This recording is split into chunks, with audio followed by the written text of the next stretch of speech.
Yeah, hey there. Today we're going to be talking about demand. We are entering the supply and demand unit, and it's actually it's a really crucial unit for economics in general.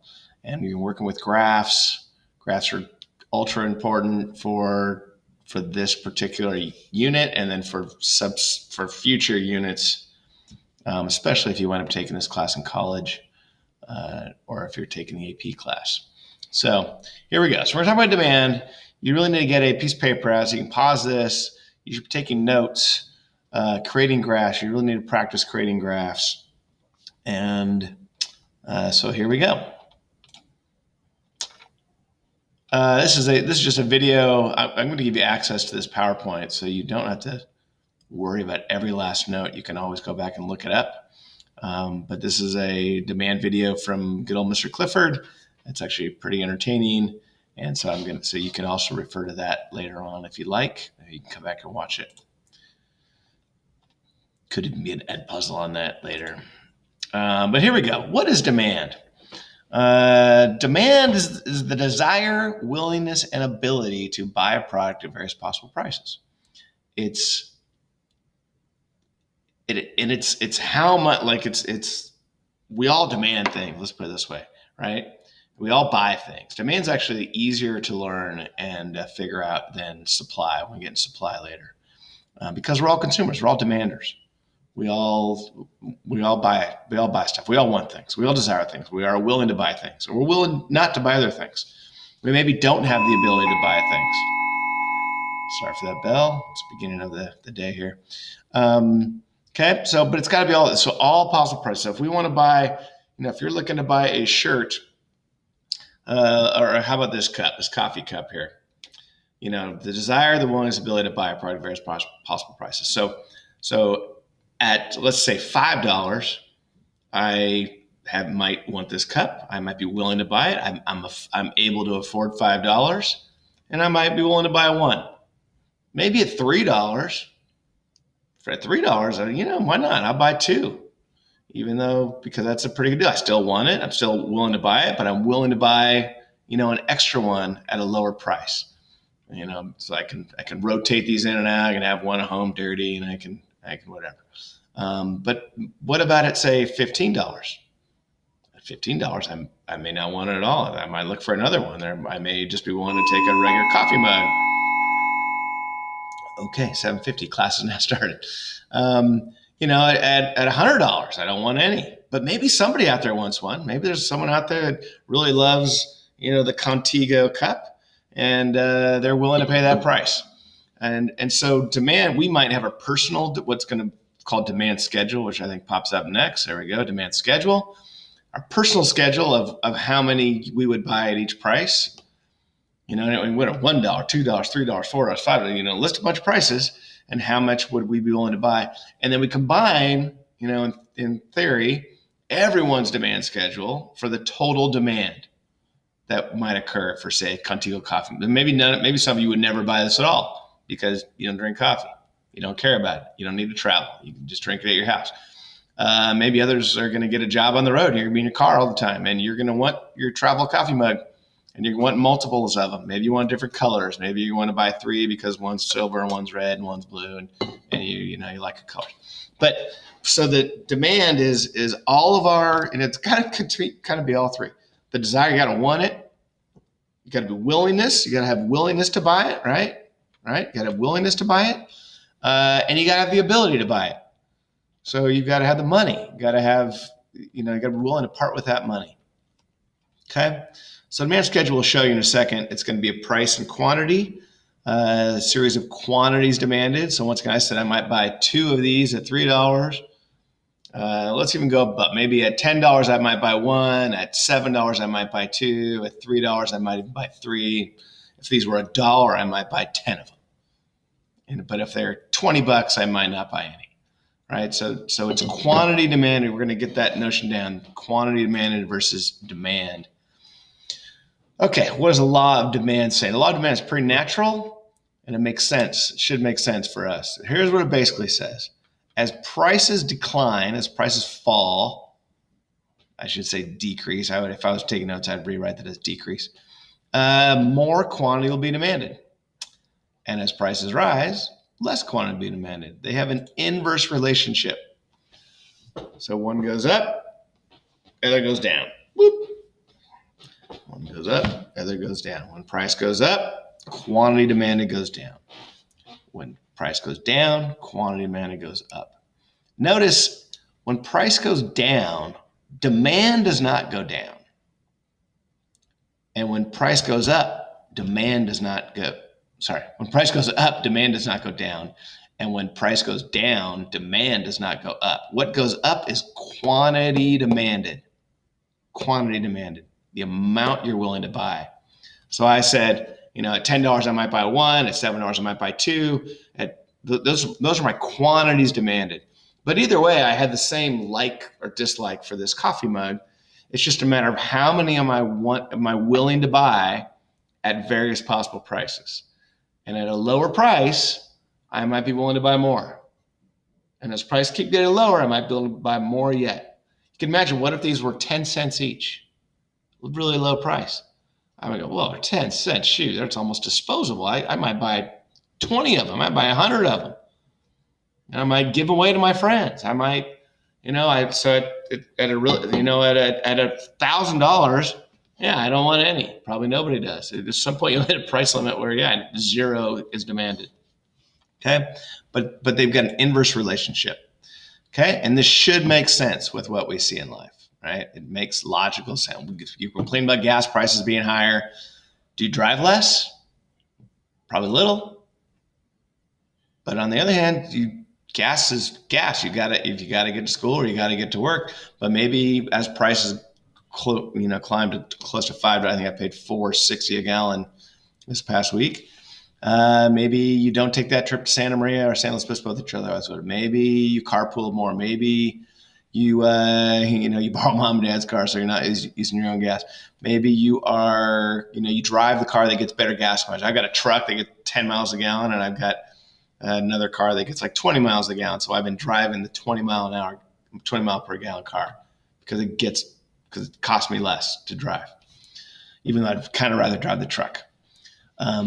So anyway, this should make sense with what you see in real life. When things go on sale, right?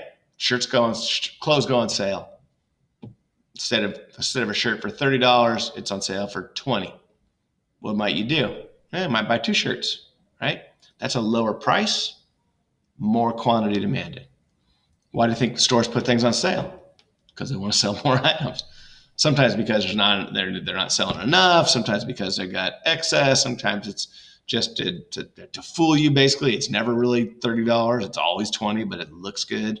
Marketing ploy. Okay, this is the really important part. So you need to do this if you're at home there. So you're going to this is a demand. We're going to go demand schedule for Skittles. Okay, demand schedule for Skittles.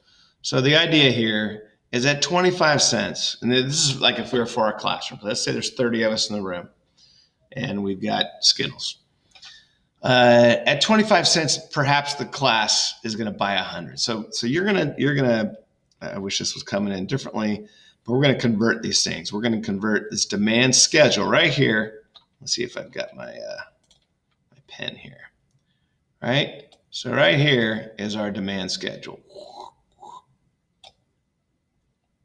And actually, I should have gone up here. All right. There's our demand schedule.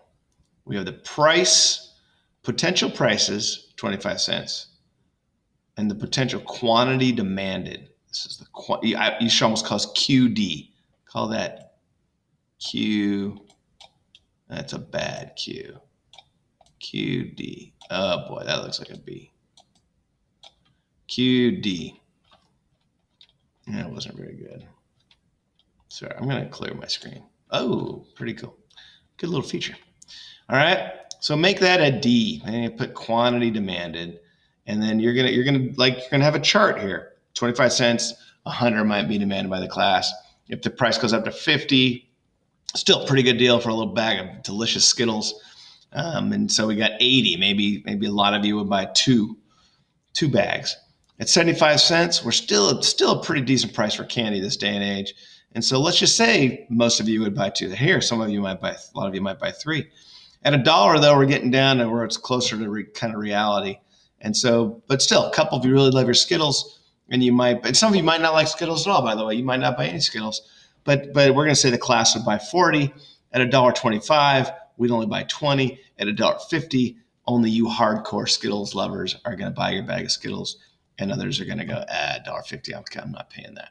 Okay, so that's our schedule. And it shows a lot of demand. Prices get higher, quantity demand goes lower, or you can start this way, prices go lower, quantity demand gets higher.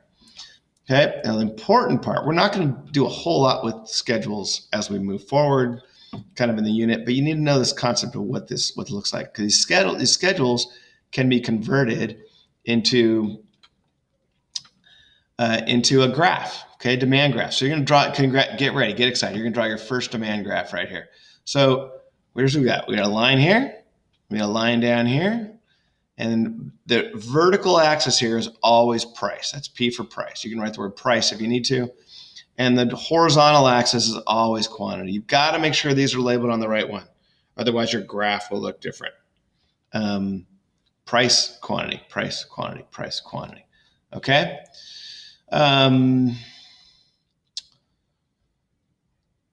Sorry, I got distracted here. Anyway, so there's that. So then you're going to do numbers. So like at price here, you are going to, maybe I can make this white. You're going to make that kind of hard to do. You're going to make that 25. And then you're going to go up and make that 50. And then you're going to make that 75. And you're going to label all those up. Okay? All those prices, all the way up to $1.50. And then down here on quantity, you're going to start here, and we're going to get all the way out of here to over 100, and we can go, we can go 20, 30, blah, blah, blah, get out of here to 100. Fill these all in, please. That's really hard for me to write with this. And you fill these numbers in. And then you're going to plot them. So at 25 cents, 100 would be demanded, and then put a point. And at 50 cents, 80 would be demanded, and 80 is, over here somewhere. One of these is 80. And then 75 cents, you're over here at 60. And so plot the points. And it should look something like that. And those are our points. And then, ta-da, we're going to connect the dots. I'm going to change colors just so we can see a contrast. And then we're going to go, okay, there's my points. There's my demand curve. That's the curve, even though it's straight. And then we're going to always label these things D. Label a D. That's for D for demand. There is your first demand curve. Very, very exciting. Okay, so it should look something like that. Down sloping. If yours went up, that's because you probably put the Q over here and the P over down here, and it made it go up. The other thing that would mess it up, some people don't remember that 0 is always here at the base. You always get larger as you go to the right, and you get larger as you go up. This is always 0. Larger, larger. Higher numbers, higher numbers. Okay? Should look like that. So I hope you have converted that. All right? Good. All right, moving on. Let's see here. Hey, so congratulations. Woo, you did your first demand curve. It probably popped in kind of funny. All right, we're going to move on.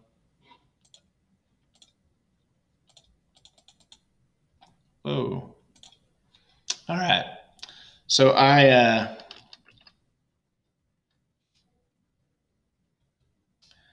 let's see, I've got to pop it in here. Anyway, so this is just the next slide that shows us heading on in. So let me get to mouse mode. Okay, so there is all the same things, and there's your first demand curve, and it should look something like that. Okay, all right, now, what if you arrive at school And well, tomorrow morning we wake up and there's major headlines across all the news networks and hitting TikTok and it's hitting Snapchat and whatever else you get your sources from. That hey, sugar and Skittles in particular are good for you. They help you lose weight. Like, woo, Skittles are great. Put it up there. And so, what would that do? How does that change things? Here's how I think it would change things. Okay, if you really believe the Skittles help you lose weight, Skittles are great for you. Then, at 25 cents, remember, so you got your chart there, you've got your demand schedule.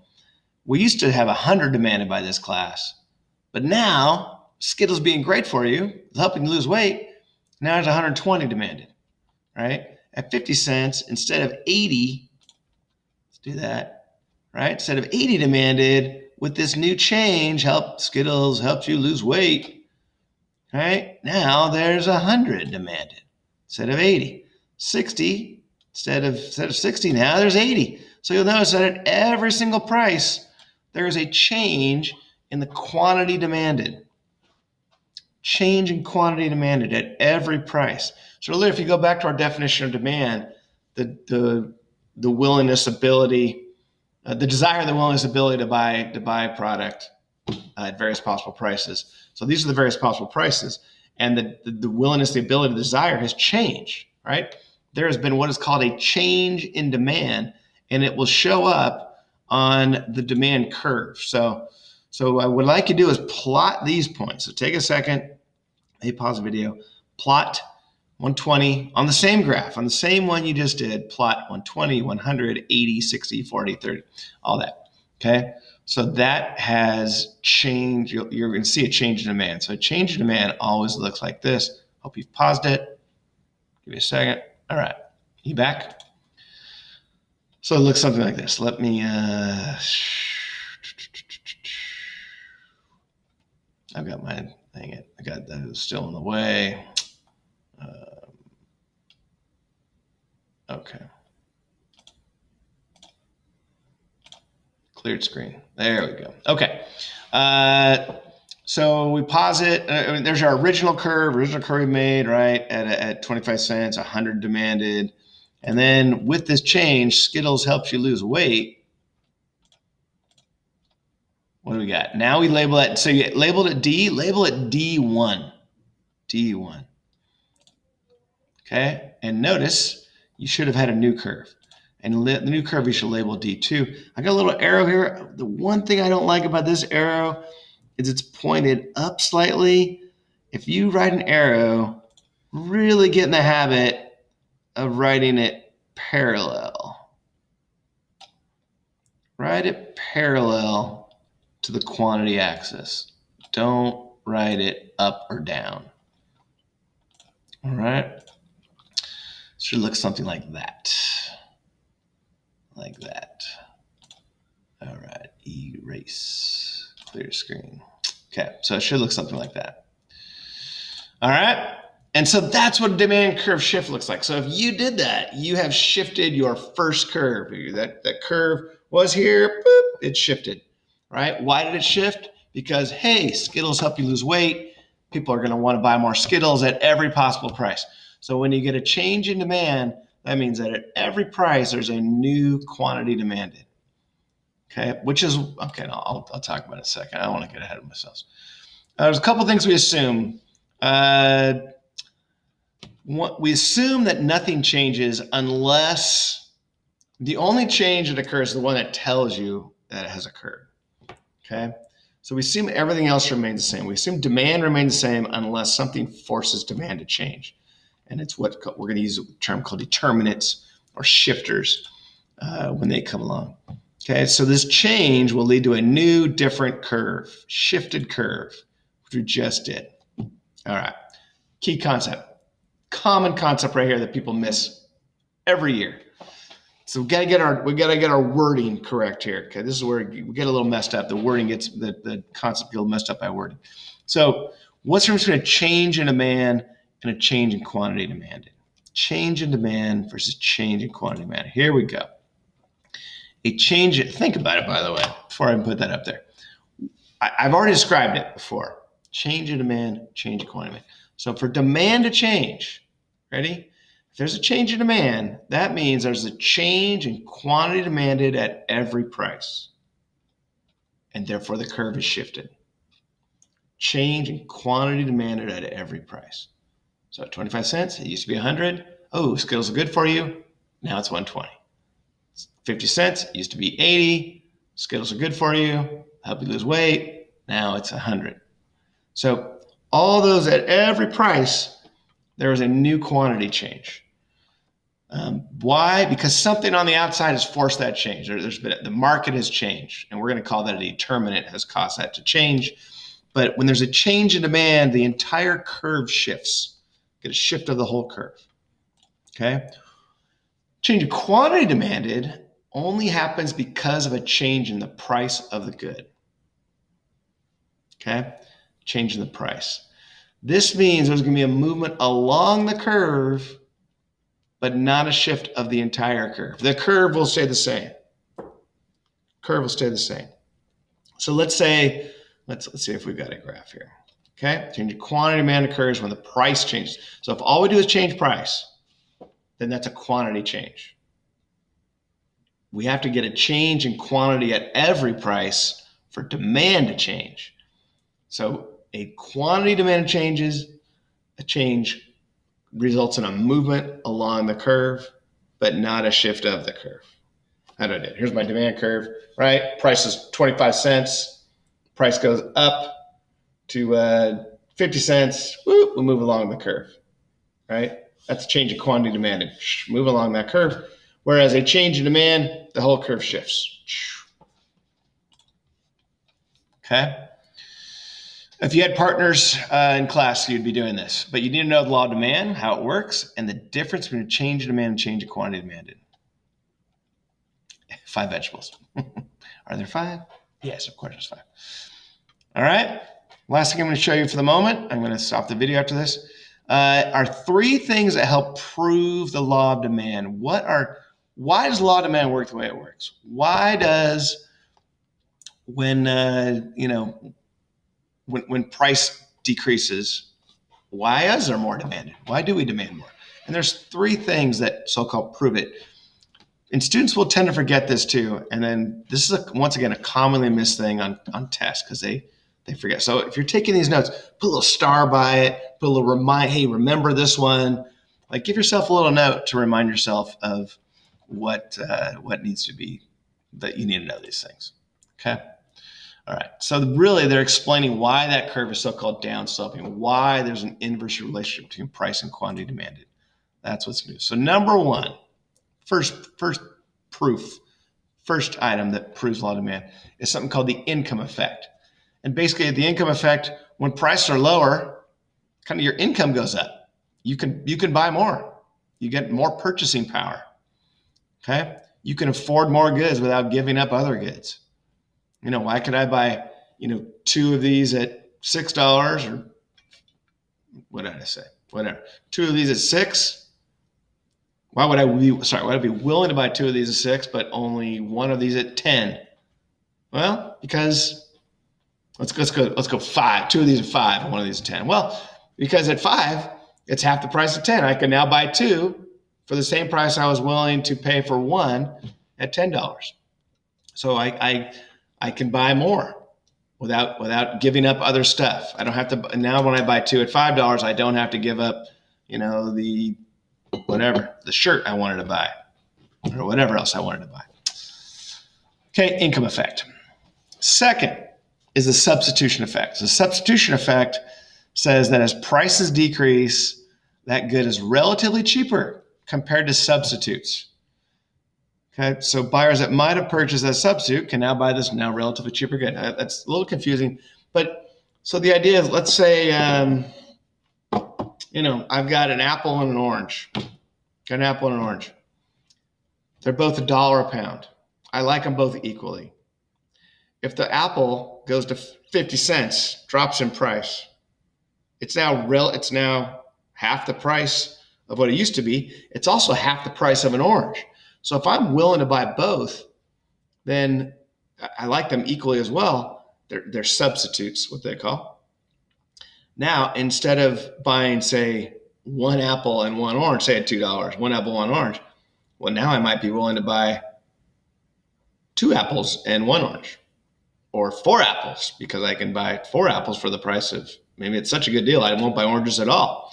So now when I'm relatively cheaper, if I would have bought an orange before, I take that dollar and now I'm buying apples. And so that helps explain why when prices decrease, the substitution effect kicks in. I'm willing now to buy this one instead of that one because it's now cheaper than it used to be. Or flip it. If apple prices go up to $2, now it's more expensive. And now it's like, ooh, now they're relatively more expensive than these relatively cheap oranges. And so instead of buying apples this week at $2 a pound, I might just buy extra oranges because they're now just $1 a pound in comparison to this substitute, which has gone up to $2. Okay, so the substitution effect kicks in. The third item deals with this concept called utility. I think we've mentioned utility before, but I will remind you what it is. So before I even show you this definition, we're gonna figure this definition out by its name, by the way, because it sounds kind of confusing. It sounds like a big deal, law of diminishing marginal utility, and students can get intimidated by the name of the law, but it's really not that big a deal. Okay, so marginal utility. Let's go with utility. Sorry, utility. So utility is the idea that products that we want utility at. The utility, it means two things. I call it two. It means satisfaction and it means usefulness. How useful is something? How satisfying is something? Maybe how much happiness does something give you? How much do you like something? So kind of everything has utility, right? Once again, I go to my coffee mug, it's got utility. I drink coffee out of it, keeps it warm, it doesn't spill. It's got a little button here that it closes so I can put my backpack afterwards and coffee spills out in there. If I close that thing up, nothing will come out. It's got some utility. My stamps here, they have utility. And for homework, you get 100%, you get 70%. There's utility. It might not have much utility for you, just stamps in general, but for teachers, it's useful. I don't know how satisfying it is, but it's useful. In this day and age, masks have utility. I can wear my mask. I don't want to wear it when I'm doing that. Oh, utility. Apple has utility, right? Usefulness. All those things have usefulness. I got my granola bar here. There's a certain amount of utility that I get out of a granola bar. I might get utility from, doing some push-ups. Oh, it feels good to do push-ups. There's lots of things that can have utility. Everything's got some sort of utility attached to it. Okay? So there's utility. So here's what the law says. The law says that utility will diminish, will decrease. Do you remember this word marginal? We had the word marginal. Marginal means the next one, the additional one. So the law says this, that you will get less and less utility. You'll have decreasing utility, diminishing utility with each additional unit that you acquire, each one you use. So go back to my coffee mug. Once again, the first one gives me a lot of utility, usefulness. The second one wouldn't give me as much. I can only use one at a time. Third one would give me even less. Like the fifth one, the sixth one, the ninth one, the 10th one would give me even way less. Each additional one would give me less usefulness. At some point they get in the way. I just don't need that many. They fill up the cupboards. Don't need it. This one I take home. It's stainless steel, clean it at night, use it the next day. I just reuse it. But it might be nice to have two or three just as backup in case I lose one. I get some extra utility out of an extra one, but not a ton more. Mask, a certain amount. It's nice to have more than one mask, but you don't need 50 of them, not if they're reusable and washable, right? My stamps here, a lot of utility out of these when I use them. However, I don't really need more. Like my first one gives me a ton of utility. Having the second 100% stamp wouldn't help me a whole lot in case I lose this one. But having a third and a fourth and a fifth, like I'm not going to spend the money on third and fourth and a fifth of these. I don't get much out of it. It doesn't help me. Each one I get less and less. I got my granola bars, been sitting on my desk for a week. The first one gives me a certain amount of utility if I want to eat it. But a second one, not so much today, maybe tomorrow. But at some point you just don't need as much. Okay, so that's the concept. So you can write this down if you want. This is the technical definition I give. It says this: the satisfaction or utility you get from consuming additional units of a good will tend to get less and less, will tend to decrease. So consumers may only buy additional units if the prices decrease. So once again, why might I buy 2 of these? Well, if the first one was 10, but now they go on sale for 5, I might buy 2 because at $5, maybe, yeah, $5 is worth having a second one. So in other words, the lowering that price overcomes that diminished utility for the second item, right? If I paid $10 for these stamps, but they went on sale for 3, I might buy 2 just as a backup. I don't even think for 5 I'd buy 2. At $1 stamp, maybe. I wouldn't buy 20 though, or 10. I don't need that many. I might buy an extra 2. Because it doesn't. I just don't get that much extra utility out of it. So my example I use this: burgers. Let's say it's lunchtime. You're going off to lunch. You go to In-N-Out. You're hungry. You order your double or whatever you get at In-N-Out. Now, if I was in class, usually there's some guys in the room that will order 2 or 3 burgers. Like I've never heard more than 3 really, but a fair amount of guys might order 2. I suppose a girl or 2, but usually it's the guys. But often it's just 1, and then some people order 2, and there might be a guy or 2 that orders 3. Right? Well, why don't you order more than 3? Well, because once again, the first burger, you're hungry. It meets the need. There's a lot of satisfaction of that first burger, right? Once you had the first burger, though, the second burger, less so. You don't need it as much. You already got some food in your stomach. Costs more money, right? A third burger, wow, you've really got 2 burgers in you now. You definitely don't need the third burger as much. And so most of you won't get 3. Someone might, but pretty rare. And so the fourth burger, imagine that, keep going, right? How much utility does the fourth burger give you? If you have to eat 4 burgers, you might start feeling ill. At some point you hit what's called negative utility or negative marginal utility. That you get, you're feeling sick, like I'm bloated and uncomfortable. I might, but if someone made you eat a 5th and a 6th and a 7th, boy, now you're really feeling comfortable. So that's the law of diminishing marginal utility. That, you're just going to get less and less usefulness, less and less utility out of each additional you buy, you consume, you use. So what would it take to get me to buy 2 burgers at In-N-Out? Say I go to In-N-Out. I forgot what their burgers cost. Let's call it $5. If I arrived at the window and said, "Hey, today's a buy one get one free. It's $2.50 each." Maybe I do it. Although I don't need the second one. But some of you might go, maybe, I bought 2 right now. Maybe I'll take one home to my little brother or my girlfriend or my mom or whatever. Or maybe you call, "Hey, burgers on sale," and call the house and go, "Oh, great, get us all one." That might kind of overcome that. But maybe at the $5 each, they don't want to spend the money, and you don't have it, so you don't want to do it. But that would be the idea. So to get people to buy more, if they lower the price, it overcomes that diminished utility. That work? Hopefully that works. Okay. That is what we're stopping at. I'm gonna create a second video so you don't have just hours of me talking at you. Next, we'll cover the 6 determinants of demand, and you'll want notes for that. You just want to continue on these notes most likely, and that is it.